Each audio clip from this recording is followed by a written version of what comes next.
Hello, my name is Glava. General Study Bro Information Center ma Student Service Assistant တာဝန်ယူထားတဲ့ကိုကျော်မင်းသားပဲဖြစ်ပါတယ်။ကျွန်တော်တို့ဒီနေ့ကျွန်တော်တို့ Study Bro Education Facebook page ကနေပြီးတော့ကျွန်တော်တို့ Study Bro Information Center နဲ့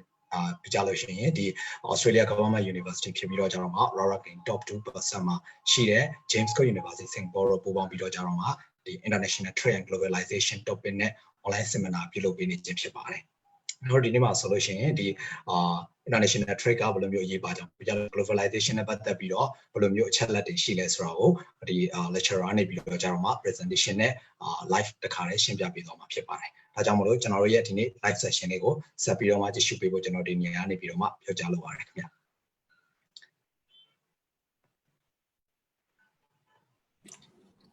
။ Hello Dr. Jacob sir. Yeah, could you please start your presentation now? Sure. Good afternoon, everyone. It's nice to be here with you all today. I always love talking with students, prospective students from Myanmar. I've been to Myanmar a couple of times, but unfortunately,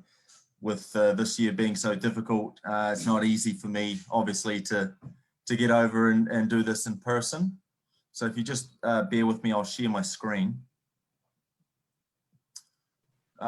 Firstly, my name is Associate Professor Jacob Wood, and I'm an Associate Professor of Business here at James Cook University. I'm also the Associate Dean of Research. So today I've got two presentations within one. And the presentation that I'm going to start with looks at the issue of protectionism. And protectionism is an emerging, developing issue in international trade in recent years. We've gone through a long period of a very open, liberalized sort of international trade agenda, which has encouraged free trade, and a lot of it's sort of been built around what happened at the end of the Second World War and the sort of Bretton Woods institutions that were formed, around 1944. So anyway, I'm going to be looking at what is a very important issue, and that's the US-China trade war. So I think I'd be happy to take any questions that you might have at any time. I can see things flashing up on my screen. If there are questions that come in and I don't see them, perhaps someone that's supporting the presentation can let me know, and then I can address that question. So the first part of today's presentation is looking at the US-China trade war, and there are several things that I'm going to discuss: the relationship itself, background into the conflict, the causes of the trade war, some of the policy decisions on both sides, the growth of China, ideological differences between the two countries, the economic impact of the trade war, and then finally some concluding remarks. So the US-China trade relationship is something that's undergone a real transformation over the last 40 years. A lot's changed over the last 19 years since the Chinese were allowed into the World Trade Organization. But over the last 40 years, China has now become the largest merchandise trading partner for the US. Its third largest export market and its biggest source of imports. The total Chinese-US merchandise trade rose from approximately $2 billion in 1979, which is roughly around when the Chinese economic reforms began, to some $636 billion in 2017. So you can see just how massive an increase that is, from $2 billion to $636 billion over 38 years. But a lot has happened, as I said, just over the last 19 years since China joined the World Trade Organization, the WTO, in 2001. So since 2001, China's share of total US imports has risen from around 8% to just under 22%. So that's, again, significant increase there. So who are the US's top trading partners? Well, the first two are quite easy to figure out why. And I'm wondering if anyone can tell me why Mexico and Canada would be the US's biggest trading partners. Does anyone know? It's got everything to do with geographic location. Okay, the US borders Mexico. So to the south of America, the US, you have Mexico, and to the north you have Canada. So they are their two. They are the US's two largest trading partners. And then you look at China, which is third. Now, there's a very interesting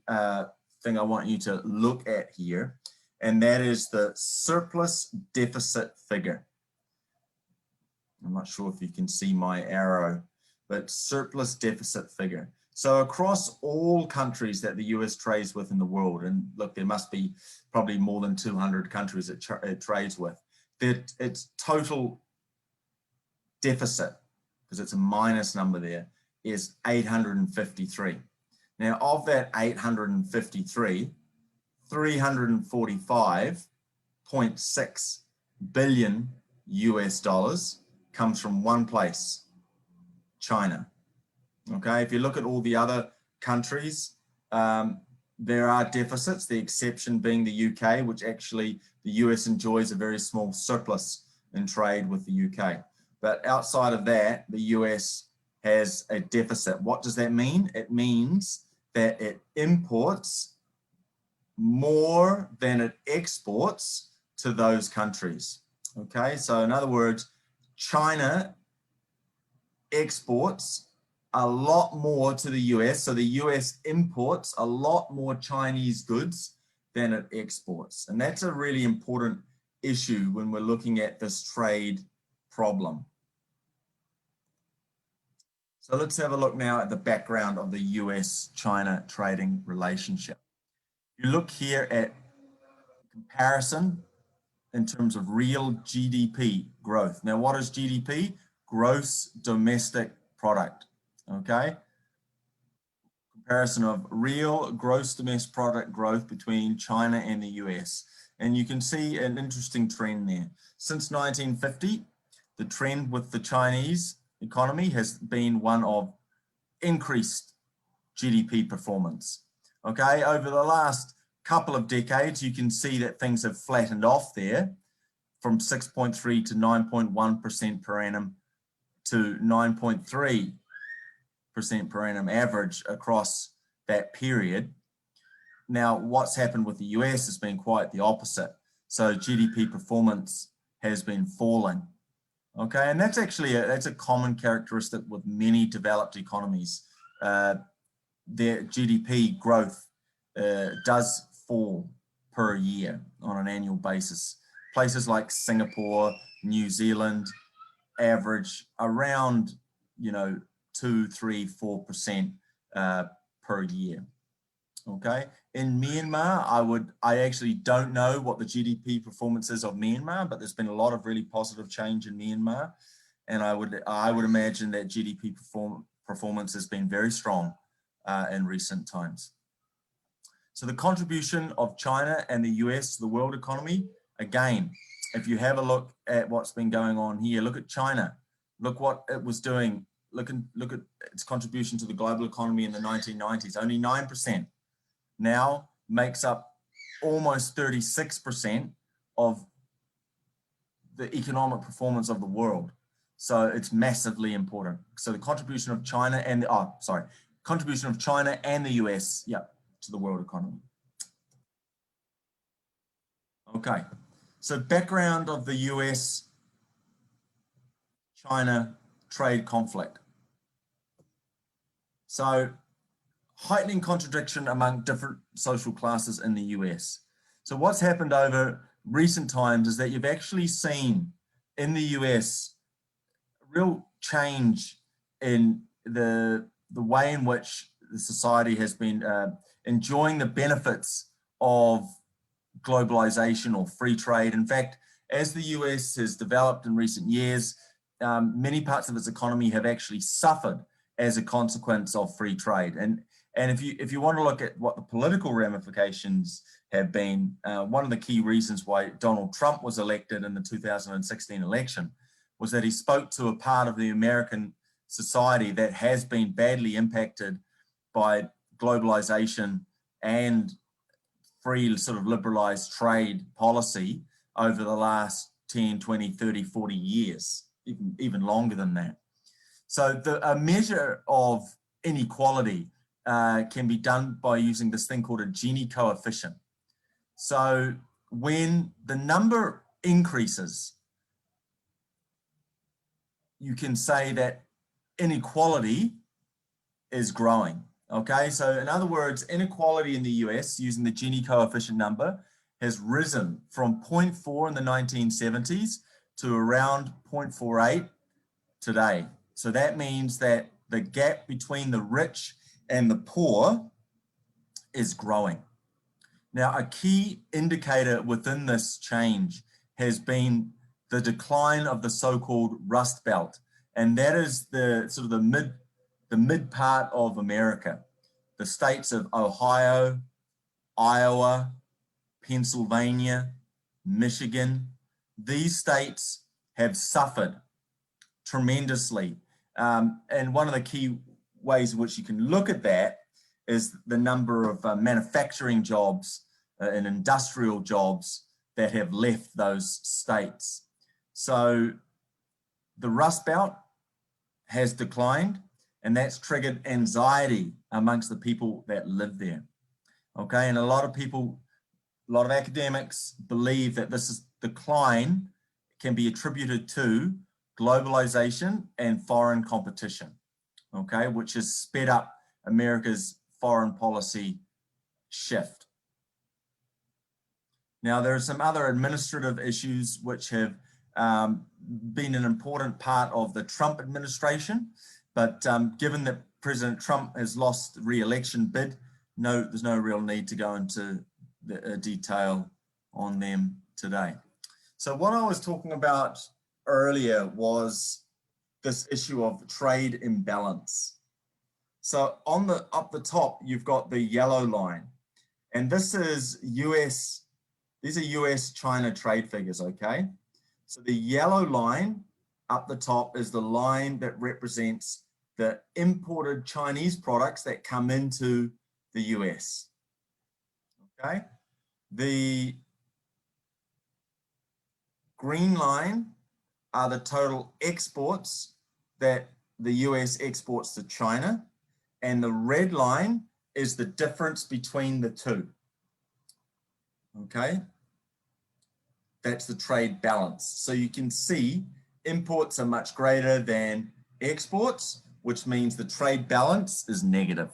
Okay, that's what that means. So, but what does this trade deficit mean? Okay, some analysts put the fact that US consumers have undoubtedly benefited from cheaper Chinese imports. So how have they benefited from cheaper Chinese imports? Well, just from the simple fact that they don't cost as much, they're cheaper, okay? And the cost of labor in China is less. So for many companies that were traditionally working and operating in the US, they had higher regulatory standards, higher costs, environmental costs of compliance, and they also had higher wage costs. The combination of those factors meant that it was not cost effective for them to operate in the US. So many of them went to China, Mexico, Vietnam, okay, Bangladesh, and they relocated there because the cost of labor and the costs of regulation were much less. Okay, others state the large US trade deficits with China illustrate the degree to which the trading relationship is unfair. Okay, one of the studies on this suggested that the US lost, as a consequence of this trade deficit between China and the US, that the US lost 3.4 million jobs over the 2001 to 2015 period. That is a lot of jobs. That's a lot of people, mums and dads that have lost their jobs. When you lose your job, you lose your income, which affects your family, right? If your dad loses his job, you know, he doesn't have the same kind of money. He can't afford to take you on a holiday at Christmas, or he can't afford to buy you presents for your birthday. So, you know, it has ramifications just beyond the fact that it's a number of someone losing their job. There is also the perception among many US authorities that the deficit represents the ongoing deindustrialization process in the US. So what does that mean, deindustrialization? Deindustrialization just simply means factories closing their doors and those businesses going elsewhere, okay, outside of the US, okay? And you've seen a lot of that. And that's one of the criticisms of NAFTA. Many people have criticized NAFTA, and you might be thinking, well, what's NAFTA?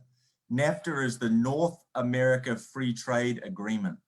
okay? And the partners to that agreement were Canada and Mexico. So people were critical of that agreement because they felt that it had helped to facilitate deindustrialization of the US, because many factories relocated to Mexico. So the deficit also reflects shifts in global production, okay, and the emergence of wide-reaching and complex supply chains, okay, in which China has been basically the place where everything is put together. So one of the things that you'd learn if you were at James Cook University studying the business program is that you would learn that in a globalized economy, we have these things called global value chains, global supply chains, where different parts of goods are produced in different areas. Okay, so for example, in Korea, they might make Samsung phones, but the battery for that phone might be made in Japan. Okay, the screen for that phone might be made in Korea. The case for that phone and the assembly of that phone might be done in China. Okay, so China has become very often that sort of the place where things are put together in that assembly line. Okay, and then goods are then exported, often back to where they initially started to be manufactured from. So, you know, the products themselves might be started to be produced in the US. Ultimately, through supply chains, they end up being assembled in China and then re-exported back to the US. So it's a complex system. So the history of the trade conflict. The climate for the US-China trade war was created before Trump became president. In fact, it started the moment he said he was going to run for the presidency, because in the lead up to his election campaign and then ultimately, you know, the success was the fact that he was very, very critical of the Chinese government, very critical. And he was very critical of previous US presidents as well, in particular Obama and Hillary Clinton's husband, Bill Clinton. I don't know whether you guys are aware, but Donald Trump, in order to become president, he had to beat Hillary Clinton in order to win, you know, the presidency. But Hillary Clinton's husband, he was also an American president, and he was an American president from 1993 to 2001, right at the beginning of 2001. I think January he left office. So he was the one that brought in NAFTA, even though it was sort of negotiated and most of it was done under George Bush's dad, Herbert Walker Bush. Trump, it was very convenient for Trump to blame President Clinton. So anyway, he attacked the Chinese government for unfair trade practices, currency manipulation, and the big one, which I think all of us will know a lot about, and that's intellectual property theft. So what is intellectual property theft? Well, intellectual property theft is basically plagiarism of copyrighted goods. And you may well be sitting on a computer that has Microsoft Word that is not the real Microsoft Word. Okay, that is an example of intellectual property theft. You may have bought it from a shop, a pirated DVD or CD version of it. That's intellectual property theft, and China does a fantastic job of doing that. I'm sure all of you guys will, if you've ever been to China, you've walked down a market and you've seen fake Louis Vuitton, fake Gucci, fake Rolexes, all that kind of stuff. So the blame was also placed on previous governments, as I said, President Clinton and even Obama, for their inability to resolve the problems earlier. So there are a whole range of key events. And it basically started, as I said, Trump, when he went in and said he was going to run for the presidency, that's when a lot of the rhetoric started. But the actual trade dispute itself didn't start until Trump, took office and started to, address some of these issues. So the trade war began in 2018. And it was basically in response to this Made in China 2025 initiative. And I'll talk more about that, later. But I don't want to go through the detail of this, only as far to say that this was a sort of a tit for tat battle. And what does that mean? It means when the US implemented tariffs, China responded with tariffs of itself, of its own. And both countries were very strategic in the products that they chose to put a tariff on. Now, for a lot of you, you might be listening there now and thinking, well, what is a tariff? T-A-R-I-F-F. A tariff is a tax. Okay, and when you import a product, a product comes in from China into the US. For example, just to keep it simple,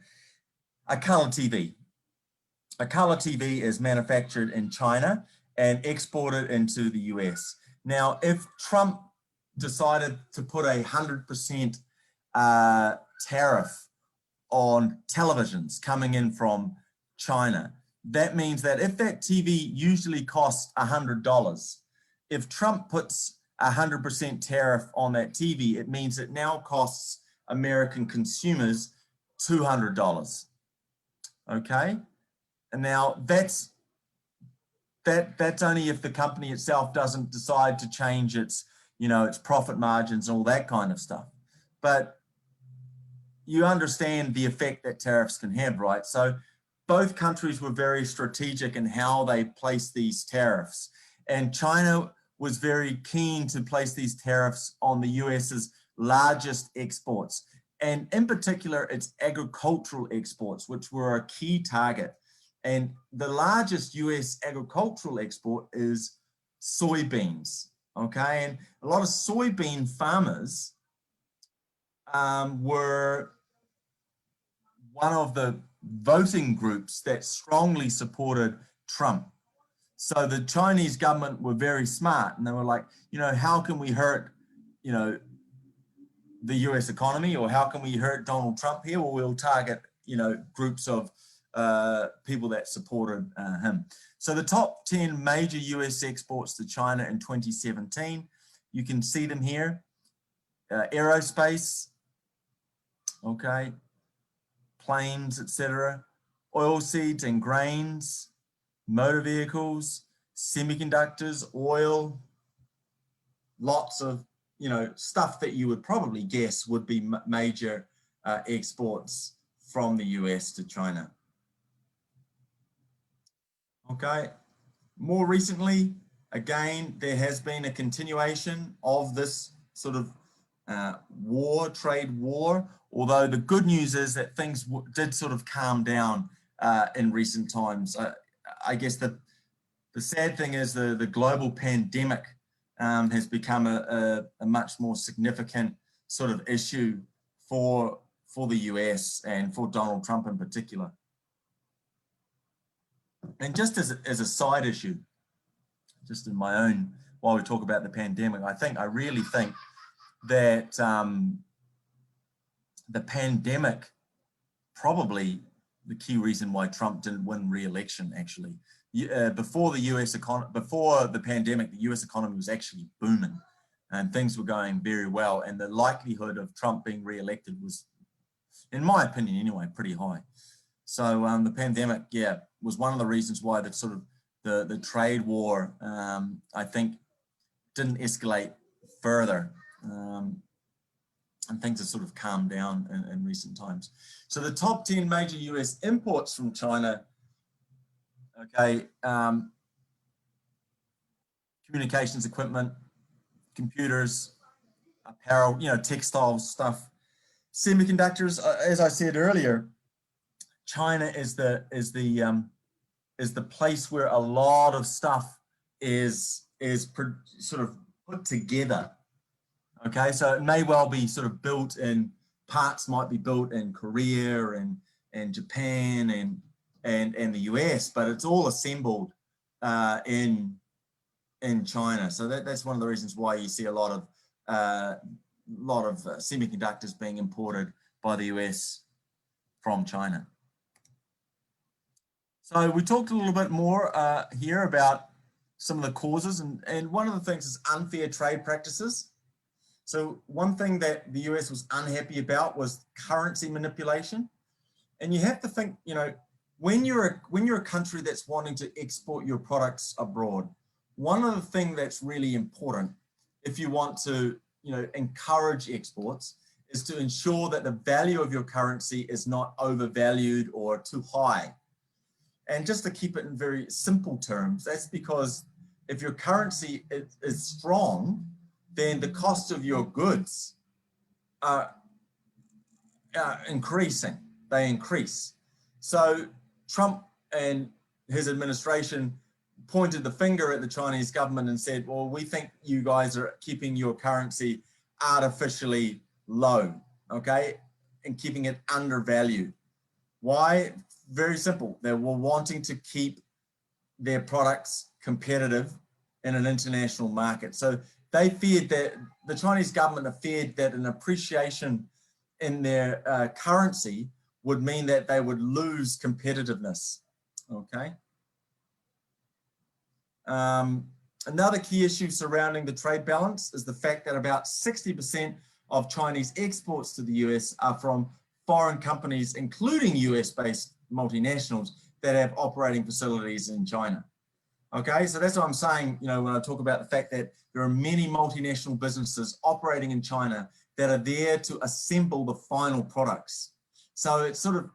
in some ways you could say that can help to inflate the size of the actual balance itself. Another key issue that's been identified as a cause of the trade war has been a lack of true free market policy. Okay, so while the Chinese government has done quite a lot to sort of liberalize its economic and trade regimes over the past few decades, it still has the very heavy hand of the Chinese government. As you know, it's a Chinese government is a one-party system, and so it continues to implement very strong state-directed policies. Okay, so in other words, since they've come to into the WTO, and since they've opened up their economy, they haven't sort of westernized, I guess would be the word. They haven't westernized their economy as much as maybe the US had hoped that they would do so. Also of concern is Chinese extensive use of industrial policies, such as subsidies, to promote and protect industries that are favored by the government. So, a subsidy, for those that haven't studied economics yet, a subsidy is a payment from the government to a manufacturer or business to encourage them to produce the product. So in other words, subsidies are a good thing in as far as they can make that company more competitive in one sense, okay? And I'll explain why maybe they can be very bad as well. But, you know, if a company is not internationally competitive, then if the government is paying that company some money, then it can increase the profitability of that business. Now, the flip side of subsidies is that while it can help uncompetitive businesses become competitive, it can also help businesses to become lazy and less likely to invest in research and development and grow the capabilities of their business, because they know that the government is going to be providing them some financial support. So the pros and cons there with subsidies. So many US policymakers argue that such policies adversely impact US economic interests and have contributed to US job losses. The other big issue, and I mentioned this earlier, is around IPR, and that's intellectual property rights. Okay, and the Trump administration argues that between $225 billion and $600 billion each year is lost in intellectual property right abuses. That is an enormous amount of money. Enormous amount of money. Another aspect of behind the trade war has been the growth of China itself. So there are three things here that I want to touch on. Firstly, the Belt and Road Initiative. This is a recently created initiative by the Xi government, if you can call them that. Secondly, the Asian Infrastructure Investment Bank, the AIIB. And thirdly, the Made in China 2025 initiative. Now, these developments are seen as a direct challenge to the US's sort of hegemonic power. Hegemony is sort of a dominant global economic power, okay? And the US has been, you know, easily since the end of the Second World War, the global economic power, okay? Japan threatened to take on the US for a little bit there in the 70s and 80s, but has since significantly sort of fallen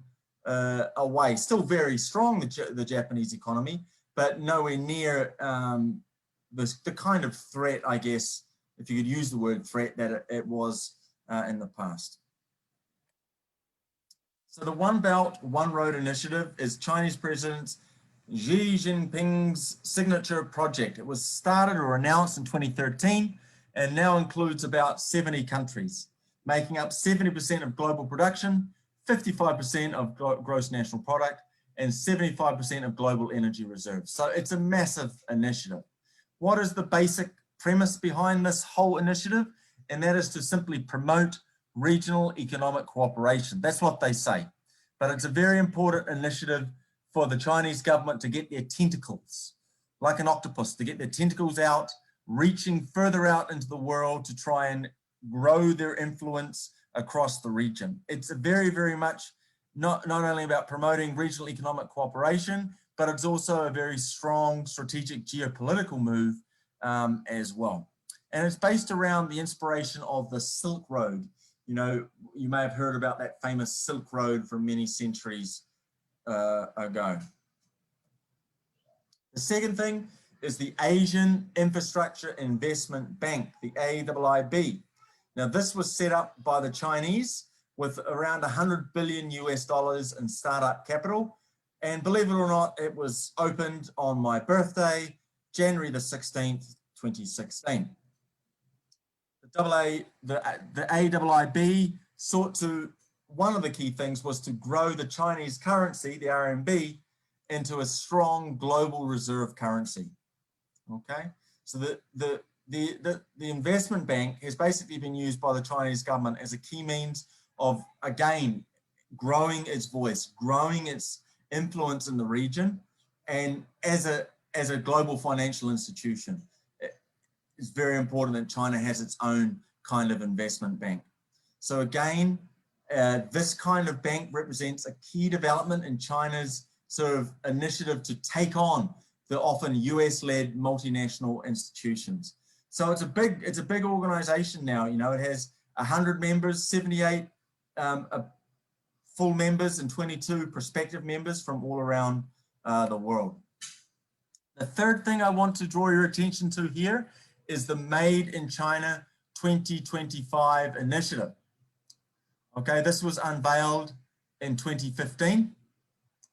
and it seeks to transform the Chinese economy. One of the key areas it wants to transform the Chinese economy is moving it away from what has been a low-skilled, labor-intensive base, which is famous for having, cheap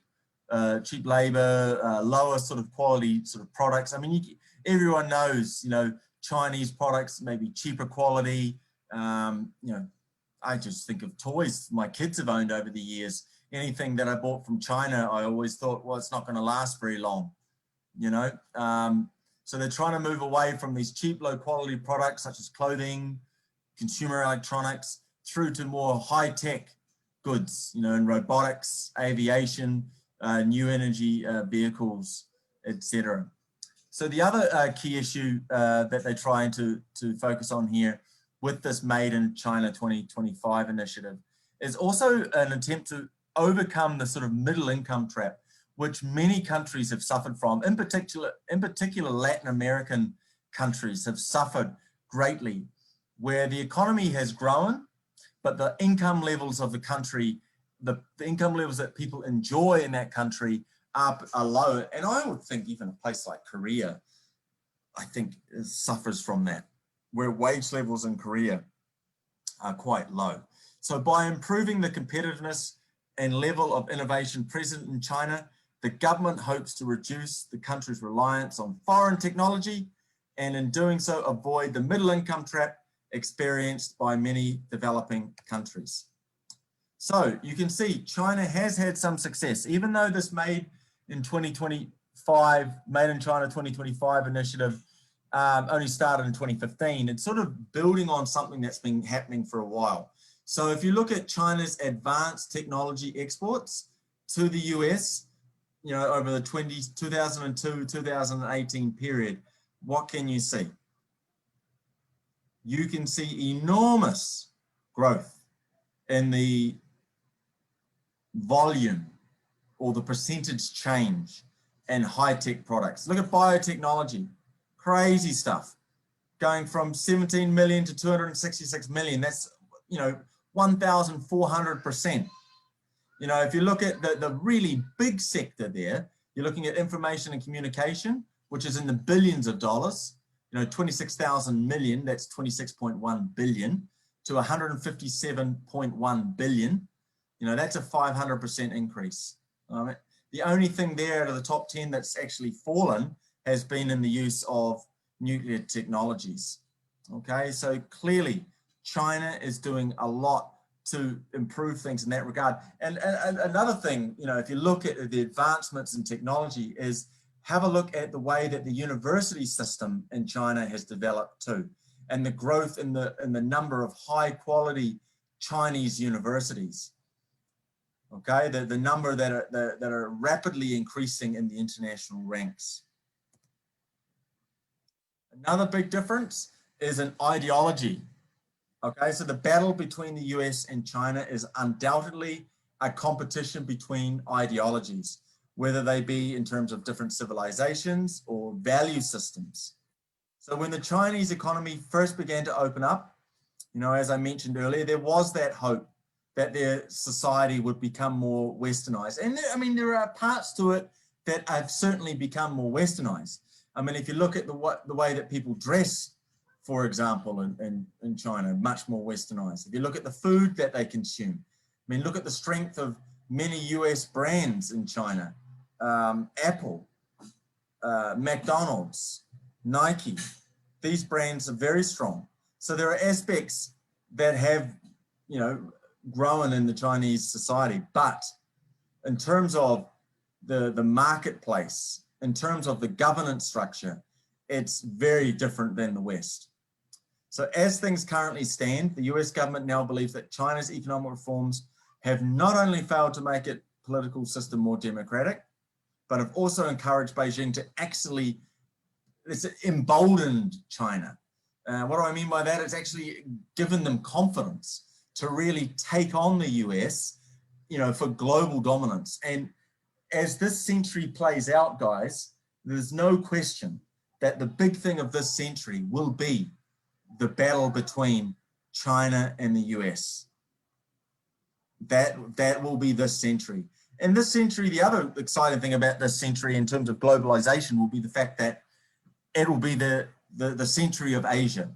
I think that this is a century of real opportunity for Asia. Myanmar, Vietnam, Cambodia, Laos. These are countries that I think will undergo significant growth this century. Okay, you've already seen what China's done already. You've already seen, look at the potential of a place like Indonesia, huge population there. Again, big opportunities for development there. But I think the reason why I added this quote is I think it's a really smart analysis of China. And this was by Singapore, the late Singaporean Prime Minister, Mr. Lee Kuan Yew. And you may have heard of him. He's very respected here. His son is actually the current Prime Minister, but Lee Kuan Yew, very respected. And this is what he had to say. He said, unlike other emergent countries, China wants to be China and accepted as such, not as an honorary member of the West. The Chinese will want to share this century as co-equals with the United States. So I think, that's a very good analysis of the way that they think. Okay.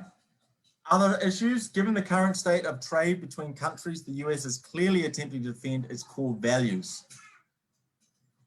Okay, so that's why they have gone to, I guess, significant efforts to try and distinguish the differences between who their allies are and who their enemies are.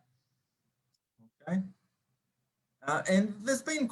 outside of China, there's been some other sort of interesting developments with allies as well. The US has renegotiated trade deals with South Korea. It's updated its US, Mexico, China agreement as well. So there's been changes there too. So such actions represent a vision which attempts to create a unified trade front in its attempt to take on China. So the economic impact. I'm not going to go through this because we're running a little bit short of time, but to cut a long story short, this trade impact has actually impacted China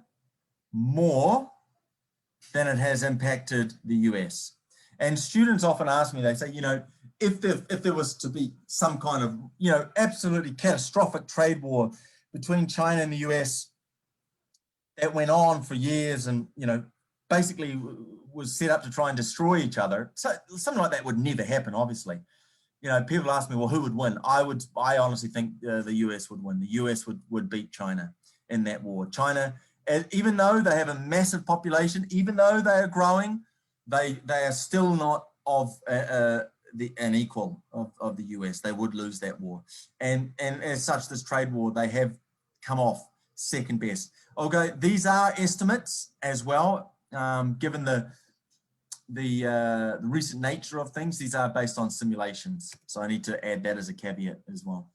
So key aspects. With a growing US-China trade imbalance, accusations of currency manipulation, a disregard for the World Trade Organization, Chinese government involvement in the marketplace, and obvious ideological differences, the level of threat and economic impact has grown into a complex trade battle with neither country wanting to back down. As research has shown, the economic impacts are significant, with both countries losing out. Although, as an assessment of the economic literature shows, China has been worse off, with as much as a minus 1.5% per year fall in GDP performance being recorded. So what comes next? Well, this was written at a time, I actually gave this as a presentation in a conference, and at that time, President Trump hadn't had re-election. But what I think has happened now that he has lost, I think that there will be a keenness from the Biden administration to try and, I think, close the gap a little bit with China. However, I think what Trump has done has really identified a need for the US to take China very, very, very seriously, more seriously than they have done so before. And I think that moving forward, there will be a permanent shift. What the shift that has happened already is a permanent shift, I think, in how the US will take on China, although the Biden administration might look to sort of tone down the rhetoric a little bit, although I don't think it'll go back to where it was before. That they will be keen to be very wary of China. And I think there are examples outside of the US where there are changes and things. Look at the problem that's going on right now between Australia and China. You know, they have had a really big issue lately.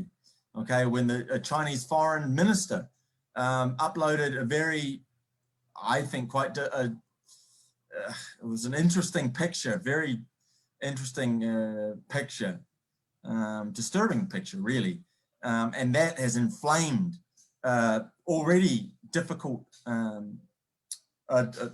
difficult relationship between the two. So there's a lot going on there.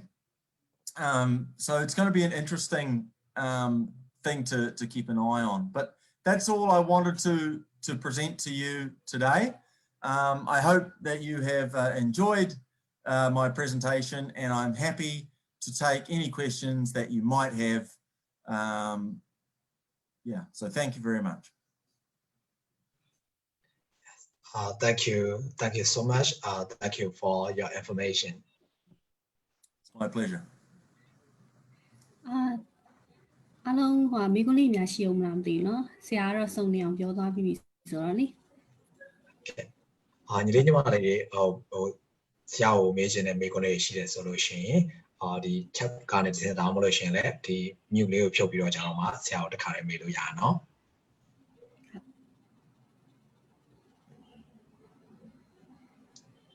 Okay အဲ့ဆိုရင်မဲ့ချင်း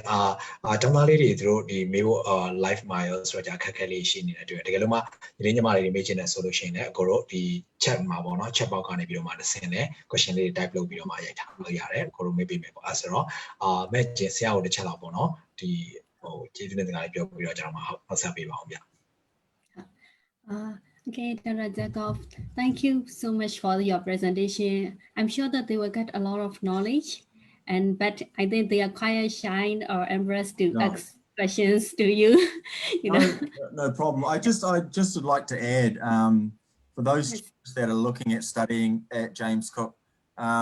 I know this because I've helped to create this. We have a new international trade major that is being launched. And my background, I'm the international trade expert at the university. So if any of you are interested in studying international trade, you can always ask me questions. I'd be happy to take any questions that you might have. And we have a new Bachelor of Economics degree as well. So that's interesting stuff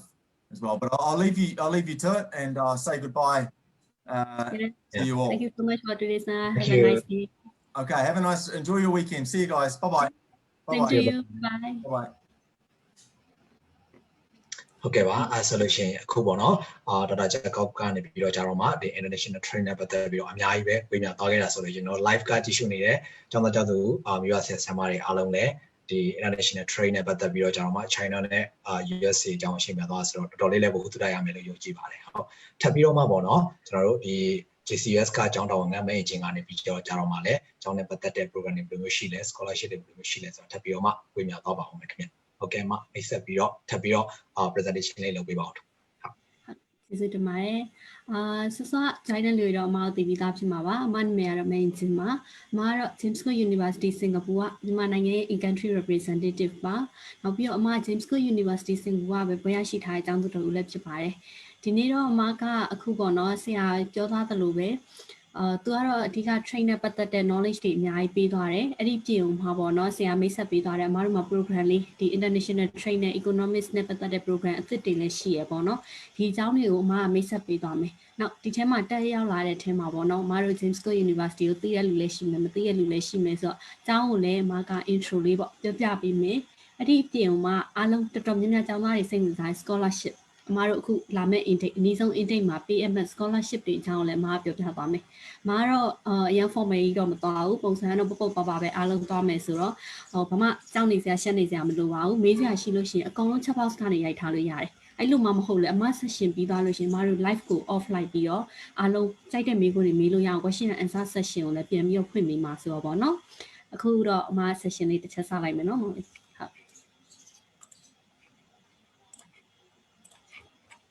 Okay အားလုံးမြင်ရမယ်လို့ထင်ပါတယ်။မပြောနေတော့မကြားရတာဘာညာရှိရမအောင်လှမ်းပြောလိုက်ပါနော်ရပါတယ်။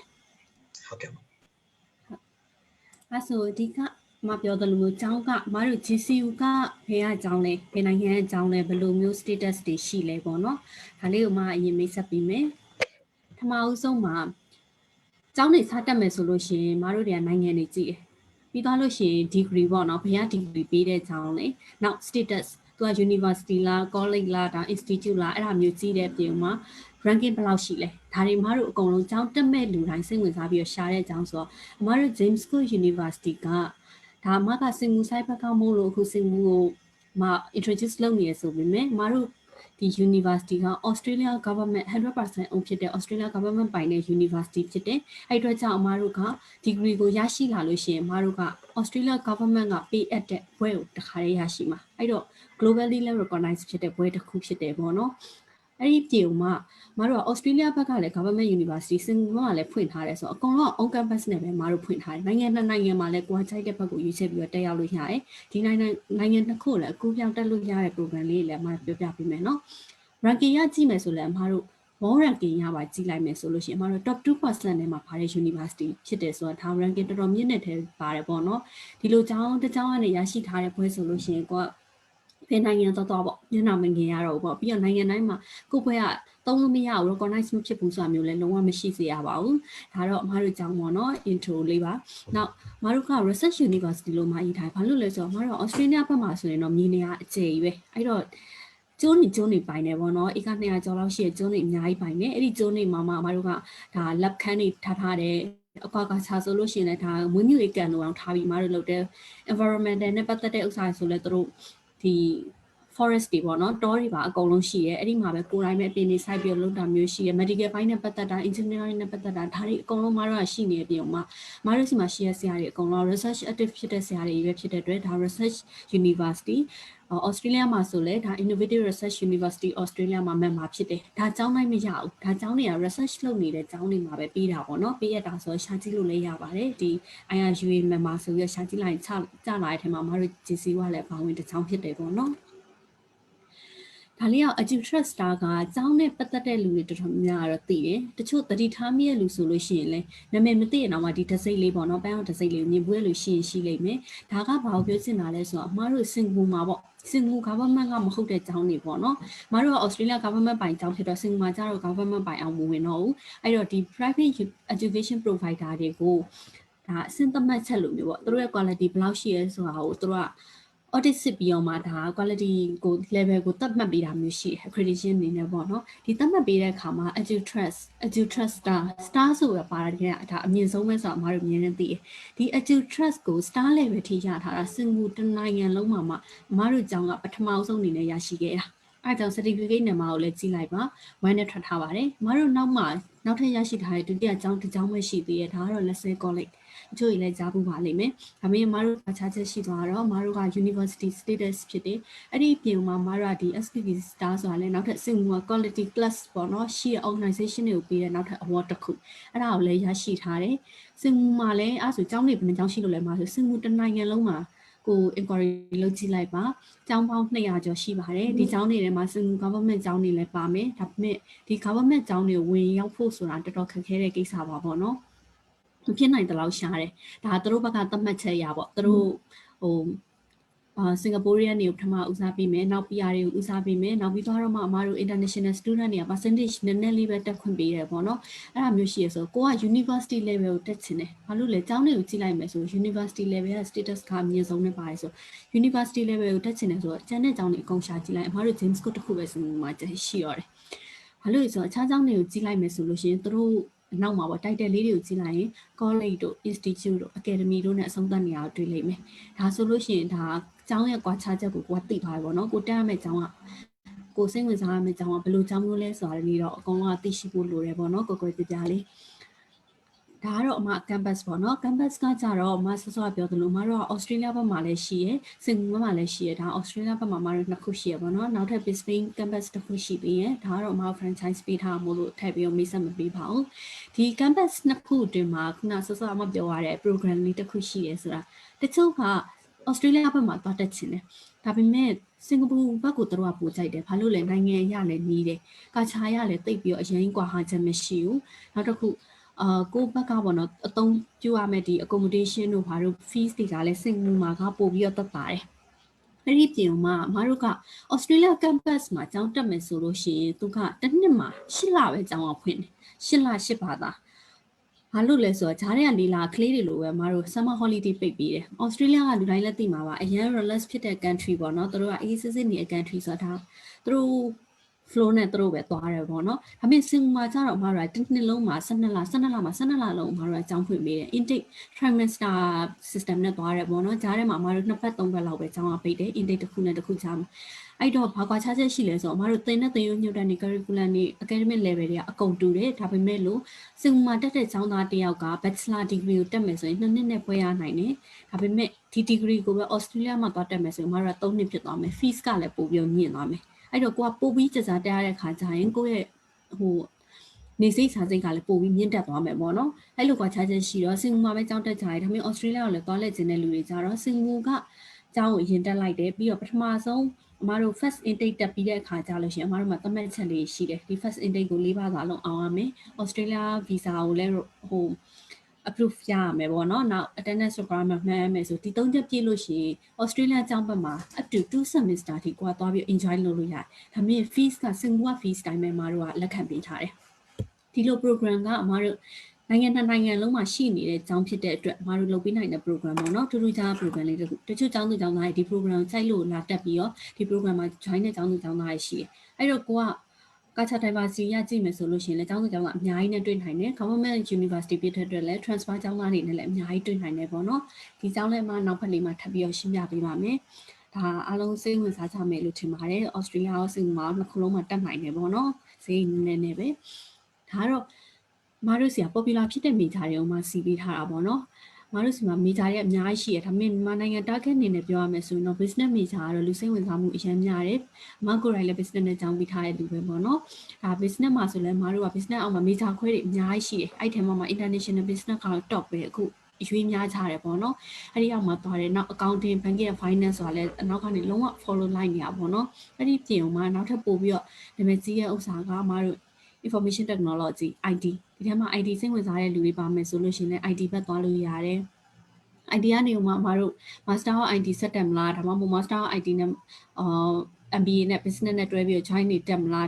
bachelor မှာလည်းအဲ့လို double major တွေယူလို့ရတာမျိုးရှိတယ်ဒါမှမဟုတ် specialize ယူသွားတာပေါ့နော် game design မှာ specialize ယူတာမျိုးတွေ cyber security အဲ့လိုသွားတာမျိုးတွေရှိတယ်အဲ့ဒီပြင်မှာဘယ်တော့မှပြတ်သွားမှာမဟုတ်တဲ့ fee တစ်ခုဖြစ်တဲ့ hospitality and tourism ဒီ fee တွေလည်းရှိတယ်ပေါ့နော်အောက်ဆုံးမှာအမတစ်ခုထည့်ထားပေးတဲ့ဥစ္စာကကြတော့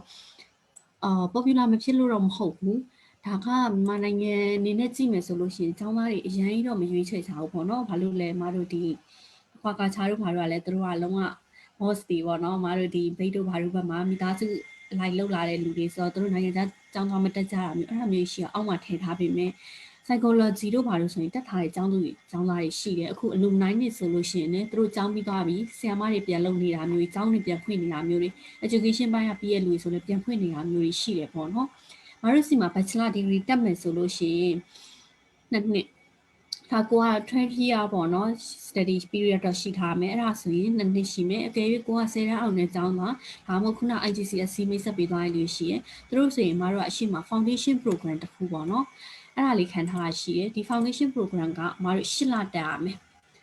foundation program လို့ပြောလိုက်တချို့ကလေဟို3လပါတဲ့တက်ရတာတို့3-4လပဲတက်ရတာတို့ဒီလို foundation တွေမျက်စိရပြင်းမြင်ကြတယ်အမားတို့ foundation အဲ့လိုမဟုတ် pre university foundation ဆိုတဲ့အတွက်ကြောင့် university level ကိုကမတက်ခင်သူများနိုင်ငံမှာကဘွဲရတဲ့ခါကျရင် तू က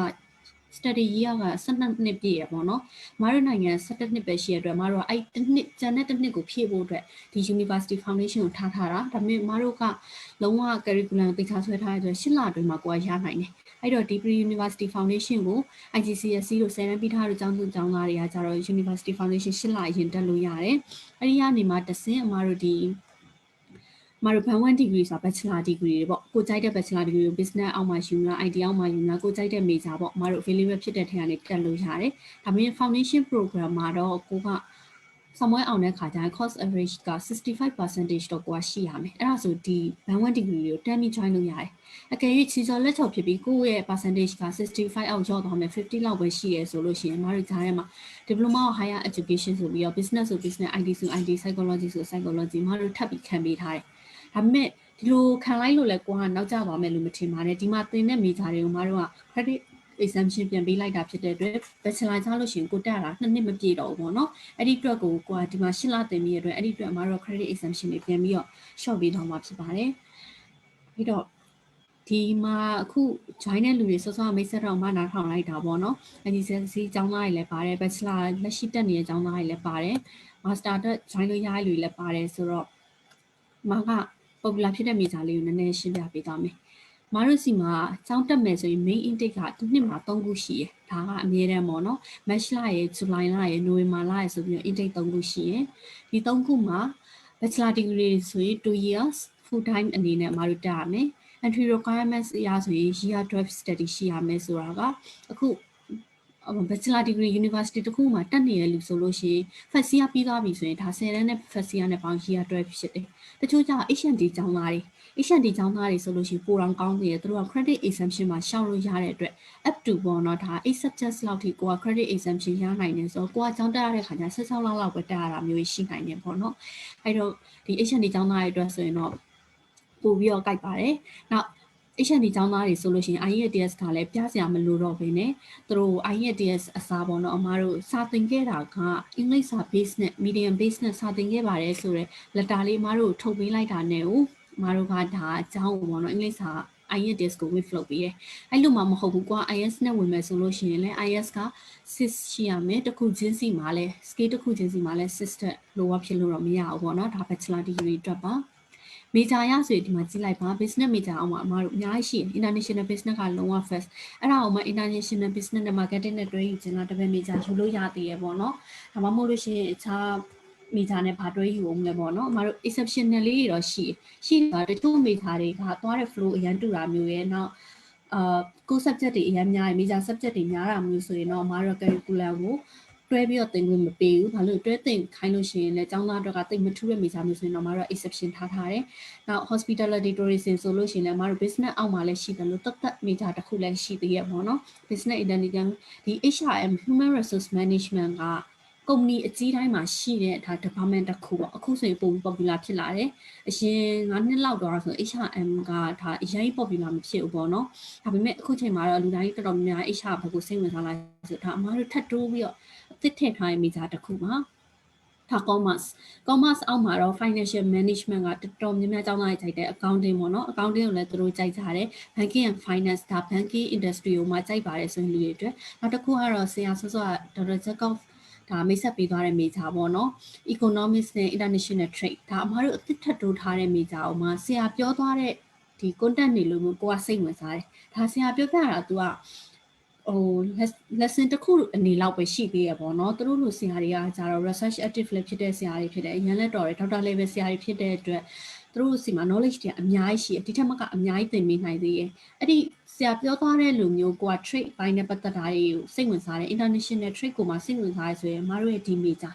Bachelor of Commerce International Trade major ကိုတက်လို့ရပါတယ်ဒါလည်း2နှစ်ပဲတက်ရမှာပါဒါကတော့ဒီ major လေးလည်းမိတ်ဆက်ရင်းနဲ့ပေါ့နော်ဒီအကြောင်းလေးမှာထည့်ပြီးပြောထားတာပါ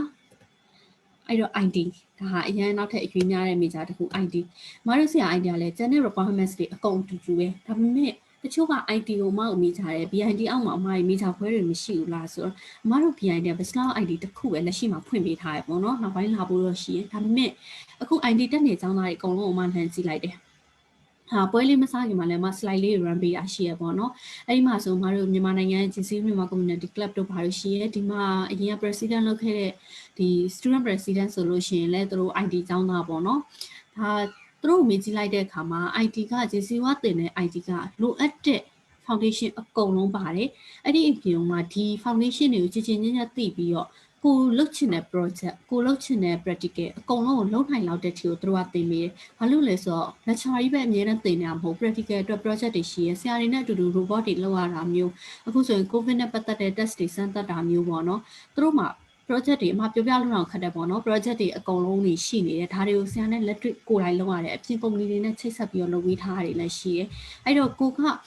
program တစ်ခုပဲဥပမာကအပြင်မှာအကြောင်းတက်လိုက်လို့ program တစ်ခုကိုပဲတက်လိုက်တယ်ပြီးတော့ဒါကိုပဲဘယ်လိုလဲ website ပင်နဲ့တက်တယ်ပေါ့ website ဆိုလို့ရှိရင်ဒါ website ဘယ်လိုဆက်ရလဲပဲသိသွားတယ်။မတို့စီမှာတဲအဲ့လိုမဟုတ်ဘူး။ IT နဲ့ပတ်သက်တဲ့ဥစ္စာပေါ့နော်ဒီအခု Java တို့ Python တို့ဆိုရင်အဲ့ဒီ basic Java Python အခွဲကဘယ်လိုမျိုးလဲ time spec กว่าလားဒါကဘယ်လို usage တွေလဲအဲ့ဒီကနေပြီးတော့ data mining တို့ဘာတို့ပဲမှာသွားမယ်နောက်ကိုဘာသိချင်လဲပေါ့နော်အဲ့ဒီ IT နဲ့ပတ်သက်တဲ့ဟာတွေအကုန်လုံးကိုသူ foundation ချပေးသွားမယ်။နောက်ပြီးတော့လည်းကိုကြိုက်တာလို့လေ website ဆွဲမလားအခုကျောင်းသားတွေကိုယ်တိုင်က website ဆွဲနေပြီပေါ့နော်ဆွဲမလားဒါမှမဟုတ် application တစ်ခုအသစ်ထွင်မလားမဟုတ်လို့ရှိရင်ဘာသွားခြင်းလဲအဲ့ဒါမျိုးတွေအကုန်လုံးလုပ်လို့ရတဲ့အချိန်မတို့ idea သင်ပေးပါတယ်မတို့စီမှာ ID ပြီးသွားလို့ဘာမှမလုပ်တတ်ဘူးဆိုတော့စကားမျိုးလုံးဝထွက်လာမှာမဟုတ်ပါဘူးနောက်ဒါ psychology ဘက်စိတ်ဝင်စားရဆိုရင်ပေါ့နော် psychology ဆိုလို့ရှိရင်လည်းမတို့က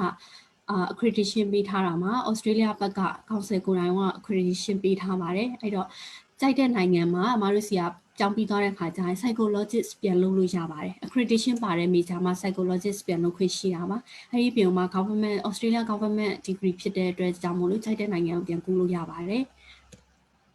education ကတော့ exception နဲ့တစ်ခုရှိရယ်သူကကျန်တဲ့ major တွေနဲ့မတူဘဲ3နှစ်တက်ရပါတယ်ကိုကစာပြန်သိရမယ့်ကျောင်းသားဖြစ်တဲ့အတွက်ပို့ပြီးတော့တင်းကျပ်ထားတယ်ပေါ့နော်ကိုကဆရာပြန်လုပ်ရမယ့်လူဖြစ်တဲ့အတွက်သူက3နှစ်တက်ရတဲ့ပြင်ဝင်ခွင့်မှာလည်းကြီးကြီးပါ IELTS ကို 6.5 နဲ့တောင်းပါတယ် speaking and listening ဆိုလဲ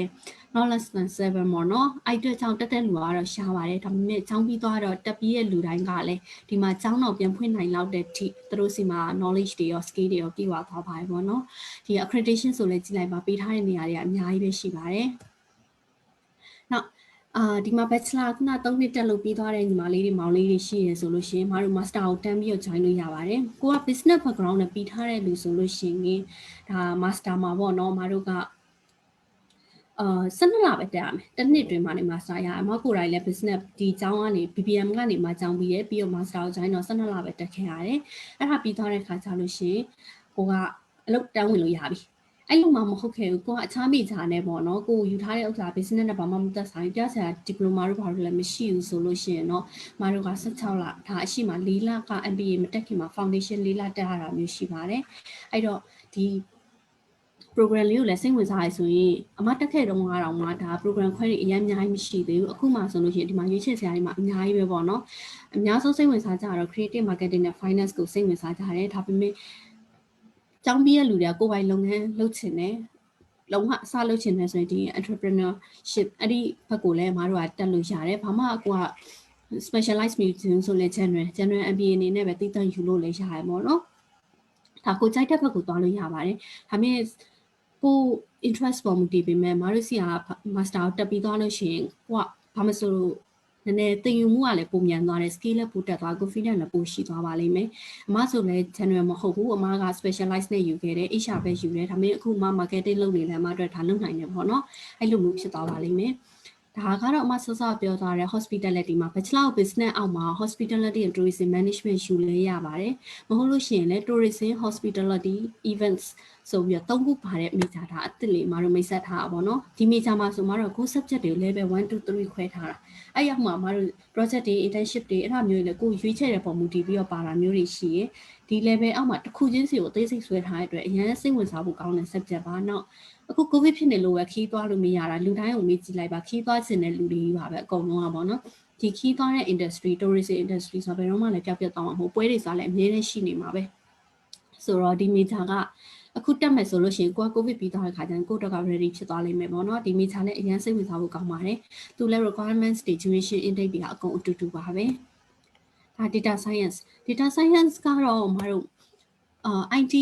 ကိုလည်းစိတ်ဝင်စားတယ်နောက်အတွက်ချက်ပေါ့နော်သင်ချာ math တွေ statistics တွေလည်းကောင်းတယ်ဒါပေမဲ့လို့ကိုက research ဘိုင်းပို့သွားခြင်းတယ်ဒီလိုမျိုး data တွေကိုပဲ control လုပ်ခြင်းတယ်အဲ့ဒီဘက်မှာပဲဒါရှာဖွေပေါ့နော် research တွေလုပ်ခြင်းတယ်ခုနလို application တွေဘာတွေ trainer မျိုးဘက်ကိုမသွားချင်ဘူးဆိုတဲ့လူတွေက data science ဘက်ကိုသွားပါတယ် data scientist တယောက်ဆိုတာလည်းဖြစ်လာဖို့လည်းမလွယ်ပါဘူးဒါပေမဲ့တကယ်ဖြစ်လာပြီဆိုလည်းလုံးဝကိုက unique ဖြစ်တဲ့လူဖြစ်ပြီးတော့နိုင်ငံတိုင်းမှာ company ကြီးတိုင်းဒါ government level အထိပေါ့နော် window ပေါက်လို့ရတဲ့ဒ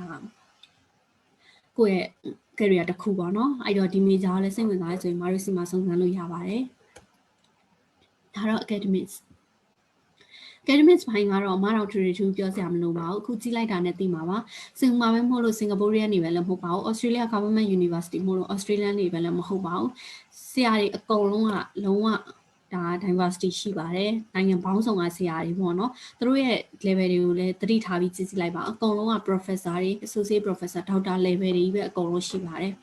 ဒီဆရာတွေအကုန်လုံးထဲမှာအမတို့ကကိုတင်တဲ့ major ရဲ့ပုံမူတည်ပြီးတော့အကုန်လုံးကိုတွေ့မှာပေါ့နော်တယောက်ပြီးတယောက်ဆိုတော့နောက်အမတို့ဆရာတွေအကုန်လုံးကပတ်တိုင်းဆရာတယောက်မှမရှိပါဘူးအမတို့က full time ဆရာတွေပဲခံထားတာဖြစ်တဲ့အတွက်ဒါကျောင်းပြီးတော့အတန်းပြီးတော့လို့ဆရာကိုပြောင်းနေရမျိုးလိုက်ရှာရတာမျိုး appointment ယူမိရမျိုးဘယ်တော့မှမရှိပါဘူးဆရာနဲ့ကျောင်းသားဆိုတာအမြဲတမ်းပေါ့နော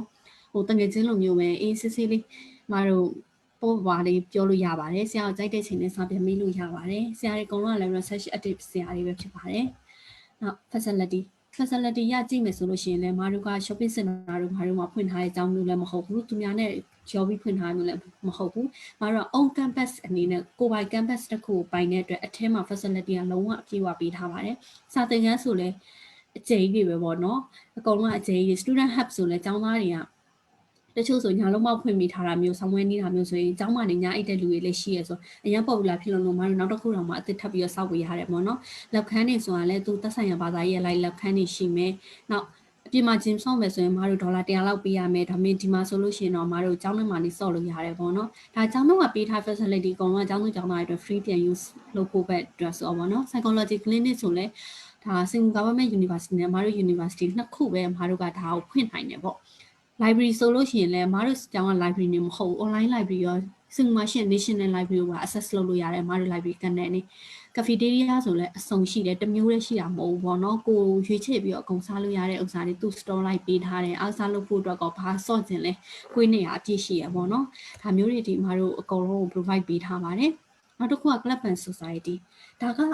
international ကျောင်းတက်တဲ့ကျောင်းသူကျောင်းသားတွေဆိုရင်တော့နည်းနည်းတီးမိခေါင်းမိရှိမယ်ဒါပေမဲ့ government ဘက်ကကျောင်းသားတွေဆိုရင်တော့တိတ်ပြီးတော့ဒီဘက်မှာ popular မဖြစ်ဘူးပေါ့အမားတို့ education system အရာဒါ student club တွေရုပ်ရှင်တွေပိုင်းကြည့်ရလို့ဆိုမြင်ဘူးမှာပါသူတို့ဒါ music club တို့ dance club တို့ခြိုင်းကြတာမျိုးဆိုအမားတို့ကျောင်းမှာလည်းအဲ့ဒါမျိုးရှိ volunteer club ဆိုအစုံလုံးပါတယ်ဒီ club ကအရင်စိတ်ဝင်စားဖို့ကောင်းတယ်အမားကိုယ်တိုင်တော့ဝင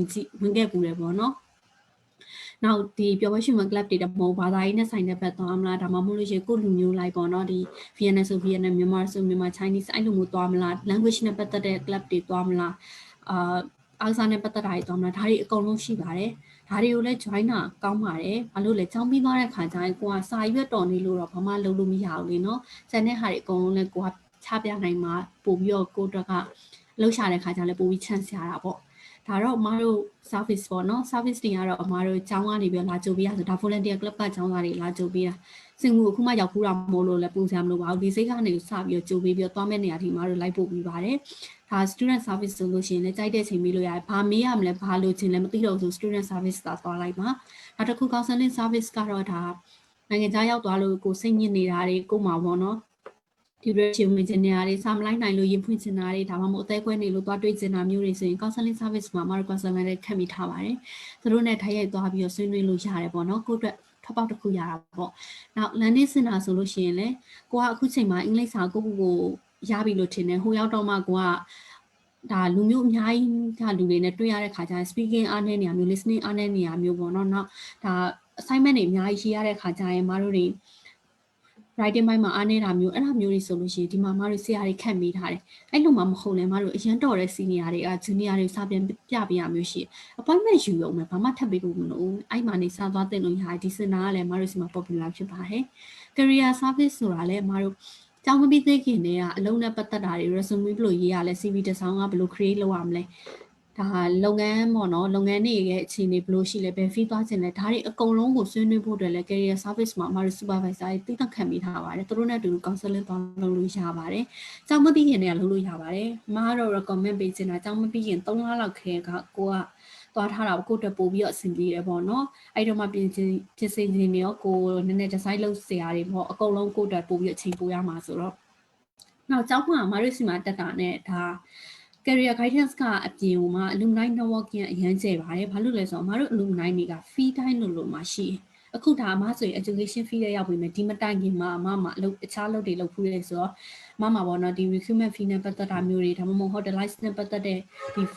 experience တွေအဲ့ဒါမျိုးတွေရှိတယ်အဲ့တော့ဟိုအမနဲ့တည့်ရလူတွေဆိုရင်ဒီ fee ပိုင်းနဲ့ပတ်သက်လို့ပေါ့နော်အမစီကနေပြီးတော့ဒါ discuss လုပ်လို့ရတယ်ပေါ့တယောက်နဲ့တယောက်အပြန်အလှန် sharing လုပ်လို့ရတယ်မှန်တကယ်စင်းနေဆိုလို့ရှိရင်လည်းအားလုံးသိမှာပါဒီချိန်ကလေတခါလေကြားလို့ရှိရင်အစားထွက်စားကြတဲ့အချိန်ဆိုတော့မာလာရှန်ကောကြိုက်တဲ့လူတွေဒီထက်မှပါမယ်လို့ထင်တယ်အဲ့ဒါဆိုရင်မာလာရှန်ကောလို့ပြောလိုက် spicy house ကိုမသိရလူတယောက်မှမရှိပါဘူးဒီ spicy house ကအမတို့စီက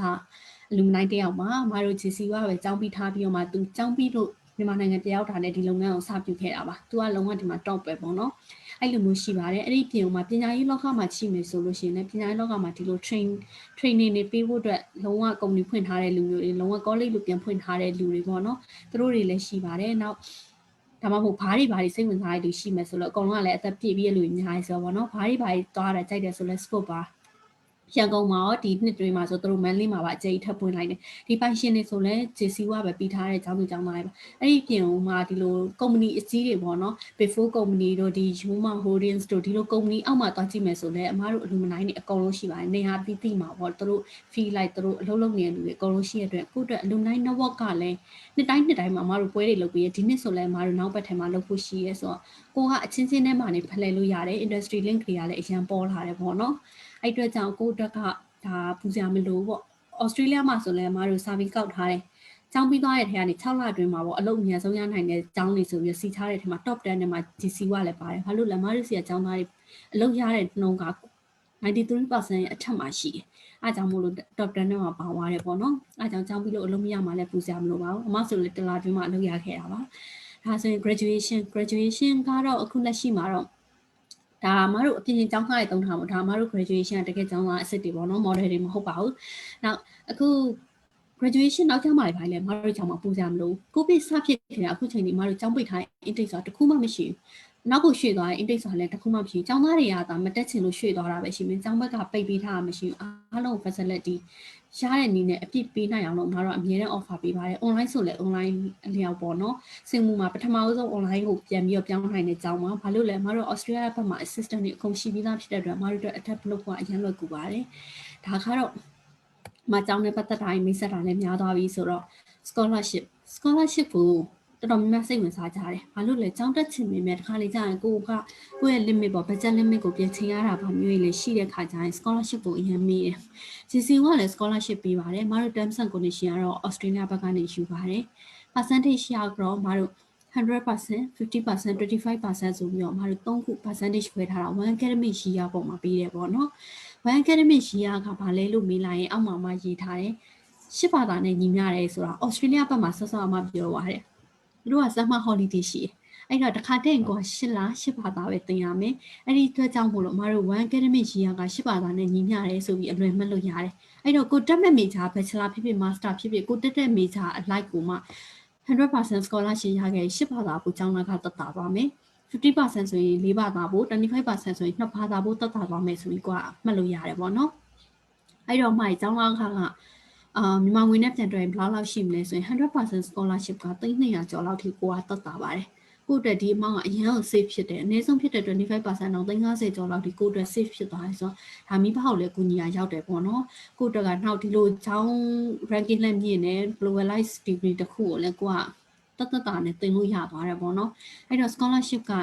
intake တိုင်းမှာရှောက်ပါတယ်မတို့ကတစ်နှစ်မှာ intake 3ခုရှိရတဲ့ဒီ intake 3ခုလုံးမှာအခုချိန်ထိတော့မတို့ offer ပေးထားပါတယ်2020 intake ဆိုအကုန်လုံးရသွားတယ်ပေါ့နော် study abroad အကြောင်းသားတွေလည်းရသွားပါတယ်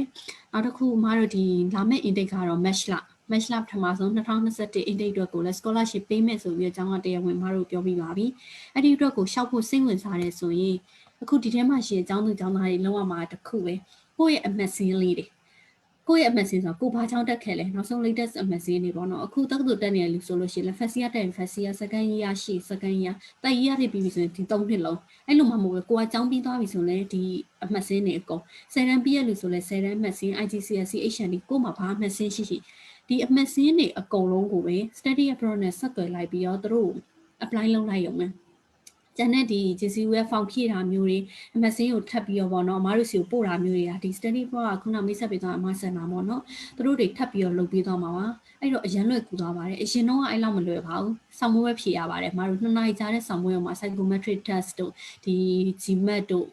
grammar တို့ English grammar ဒါတွေကိုဖြည့်ရတာအောင်မှထားအမားတို့ hotel မှာလုံးဝပွဲကြည့်လုပ်ပြီးဖြည့်ခိုင်းတယ်ပေါ့နော်အခုအမားတို့ lockdown ကာလဖြစ်နေတဲ့အတွက်ကျောင်းဘက်ကနေ lockdown ကာလပြီးမှ scholarship ပေးခြင်းတော့ဒီလိုလွယ်လွယ်ကူကူလေးလုပ်ပေးလိုက်တယ်ဒါလည်းဒါ match လာတော့ပဲမှာပြောတာเนาะ July intake ကျရင်ဘယ်လိုလာမလဲဆိုတော့အမမသိပါဘူးအားလုံး open ပြန်ဖြစ်ရင်တော့အမတို့ဆောင်းပွဲပြန်ဖြစ်ဖို့များပါတယ်အဲ့တော့ကို့မှတ်စင်းရများကောင်းနေဆိုရင်တော့ဒါရှောက်လိုက်တင်ပါတယ်ဘာလို့အခုချိန်မှာရှောက်တဲ့လူကလည်းလူကြီးပေါ်မူတည်ပြီးတော့အမတို့က GPA percentage တွေတွက်ချလိုက်မယ်ဒီ percentage အရအောင်မှာအမတို့က10ရောက်ထိပြီးသွားမှာ intake တစ်ခု10ရောက်ထိအမတို့က offer ပေးအဲ့တော့ကို့ထက်ကပါနိုင်ချေ chance ကပိုများတယ် 100% တယောက်50 2ယောက်ကျန်တဲ့25 9ယောက်နဲ့ပေးမှဖြစ်တဲ့အတွက်ကြောင့်တယောက်တည်းပေးတာမဟုတ်ဘူးဆိုတော့ကို့အတွက်ရနိုင်ချေလည်းပိုရှိရယ်ဒါပေမဲ့နောက်ထပ်ပေးရမှာလေးတစ်ခုရှိတာကအမတို့ entry application fees ပေါ့ဒါကတော့$250ပါအခုဒေါ်လာဈေးတွေက1000တော့မပြည့်သေးဘူးဆိုတော့ဒါ2သိန်းခွဲမပြည့်ဘူးပေါ့နော်ဒါအမတို့ဘာလို့ကောက်လဲဆိုတော့ခုနလိုအရန်လွယ်ကူနေတဲ့အတွက်ကြောင့်ကျောင်းသားတွေကလေ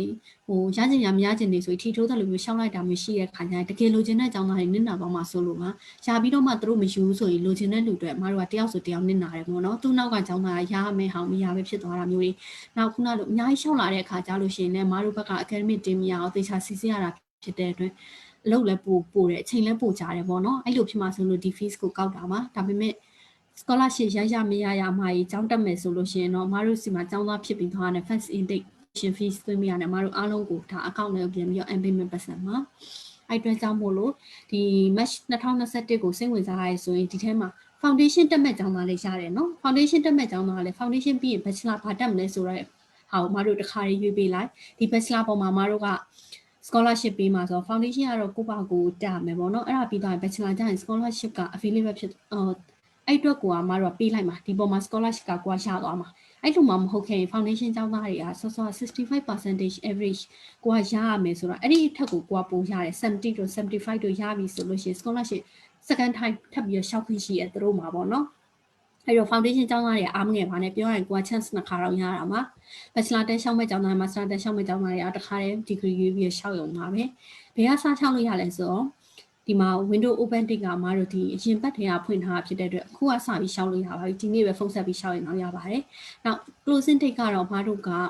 2လပိုင်း9ရက်နေ့မှာပိတ်တယ်ဆိုတာကအမတို့ကျောင်းက15ရက်နေ့3လပိုင်းဆိုပြီးဖွင့်ပြီအဲ့ဒီအတွက်ကြောင့်မို့လို့အမတို့ကဒီ1လလောက်ကြိုပိတ်တယ်ပေါ့နော်အမတို့မှာစီစစ်ဖို့လဲလိုတယ်အကုန်လုံးလဲလိုအပ်တယ်ဆိုတော့ဗောနော်အဲ့ဒီအတွက်ကြောင့်မို့လို့ဒါလေးကိုလည်းစိတ်ဝင်စားမယ်ဆိုလို့ရှိရင် study abroad information center ကိုဆက်သွယ်လို့ရပါတယ်ဒါကတော့အမဒီနေ့ပြောရမယ့် presentation တွေပေါ့နော်အမကတော့လက်ရှိမှာတော့အမပြောလေးလည်းနည်းနည်းမြန်သွားမလားမသိဆရာလည်းစတင်သွားတော့အမပြင်းနေမှာဆိုလို့ပါနော်နည်းနည်းတွတ်လေးပို့ပြီးတော့ပြောပြလိုက်တာပါကြောင်းနေလည်းမိတ်ဆက်သွားတယ်ဒါတခုနဲ့တခုကအမတို့စီမှာပေါ့ကိုယ့်အကူမဆုံးဖြတ်လိုက်ပါနဲ့အမတို့မှာ alternative way တွေဒီ requirements တွေမတူညီရတွေအများကြီးရှိတဲ့အတွက်ကြောင့်တည်ချာကိုယ်သိချင်တယ်ဆို study pro နဲ့ထပ်ပြီးတော့ဆက်သွယ်ပါအမတို့နဲ့လည်းထပ်ပြီးတွေ့ချင်တယ်ဆိုလည်းအမတို့တွေဒါတွေ့လို့ရတယ်ပေါ့နော်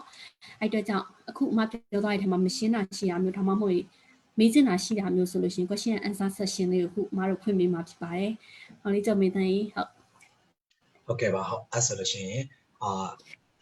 အဲ့ဆိုကျွန်တော်တို့ဒီQ&A session လေးမသွားခင်ပေါ့နော်ကျွန်တော်တို့ဒီ live session လေးကိုရမှာဆိုတော့ကျွန်တော် live session လေးကြည့်ရှုနေတဲ့ကျောင်းသားကျောင်းသူမျိုးဆက်ဆံပါတွေလို့ကျွန်တော် conclusion လေးအနေနဲ့နည်းနည်းလောက်ပြောချင်ပါတယ်ခင်ဗျာအခုပေါ့နော် management ရှင်းပြသွားခဲ့တဲ့ဒီ James Cook University Singapore နဲ့ပတ်သက်ပြီးတော့ကြတော့မှခုလာမဲ့2021 March intake အတွက် scholarship တွေလျှောက်ထားခြင်းတာပဲဖြစ်ဖြစ်ဒါမှမဟုတ်ရှင်ဒီ project ရဲ့ program တွေနဲ့ပတ်သက်ပြီးတော့မှအသေးသေးသိရှိလိုတာပဲဖြစ်ဖြစ်ပေါ့နော်တခုခုထပ်ပြီးတော့မှသိချင်တာတွေရှိတယ်ဆိုလို့ရှိရင်ကျွန်တော်တို့ study block information center ရဲ့ဖုန်းနံပါတ်39951338 39944000ခွန်ကိုဆက်သွယ်ပြီးတော့ကြတော့မှလည်းမေးမြန်းဆောင်စမ်းနိုင်ပါတယ် ပြီးတော့ကျွန်တော်တို့အခုလိုမျိုးဒီ online seminar တွေရောပြီးကြလို့ရှိရင်အမြဲတမ်းဒီကျောင်းသားတွေနဲ့တွေ့ဆုံပြီးတော့မှ live session တွေနဲ့ကျွန်တော်တို့ရဲ့ Study Abroad Education Facebook page ကနေထုတ်လွှင့်ပေးနေတာဖြစ်တဲ့အတွက်ကြောင့်မို့လို့ကိုက overseas ကိုကျောင်းသားတက်ဖို့လည်းအစီအစဉ်တွေရှိတယ်ဒါပေမဲ့အခုလောလောဆယ်ဘယ်လိုမျိုးရွေးချယ်ရမလဲပေါ့နော်အဲ့လိုမျိုးနဲ့စဉ်းစားနေတဲ့ကျောင်းသားမိဘဆရာဆရာမတွေဆိုလို့ရှိရင်ကျွန်တော်တို့ရဲ့ Facebook page လေးကိုlike and see first ပေါ့နော်လုပ်ထားဖို့ကျွန်တော်ဒီနေရာနေပြီးတော့မှမြတ်တာရက်ခံလိုပါတယ်။ဟုတ်လဲဆိုတော့ကျွန်တော်တို့ update ဖြစ်တဲ့အကြောင်းအရာတွေကိုအများတန်းတင်ပေးနေတာဆိုတော့ကြတော့ကိုကတခု update ဖြစ်ပြီးဆိုတာနဲ့သိရှိအောင်လို့ပါ။ဟုတ်ကဲ့အဲ့ဆိုလို့ရှိရင်ကျွန်တော်တို့ဒီနေ့ live session လေးကိုကျွန်တော်ဒီမှာပဲရနာချင်ပါတယ်။နောက်ထပ်လာမယ့် live session တွေမှာလည်းဘယ်လိုမျိုးအကြောင်းအရာတွေထပ်ပြီးတော့မှပြပြသွားမလဲဆိုတော့ဆောင်းပြပေးကြပြောကြရင်လည်းကျွန်တော်တို့ဒီနေ့ live session လေးကိုဒီမှာပဲအဆုံးသတ်ချင်ပါတယ်။ဟုတ်အဲ့ဆိုရင်တော့ live ကနေတည်ရှိနေတဲ့အကြောင်းသားကျောင်းသူအားလုံးကိုကျေးဇူးအများကြီးတင်ပါတယ်။ဟုတ်ကဲ့ပါကျေးဇူးတင်ပါတယ်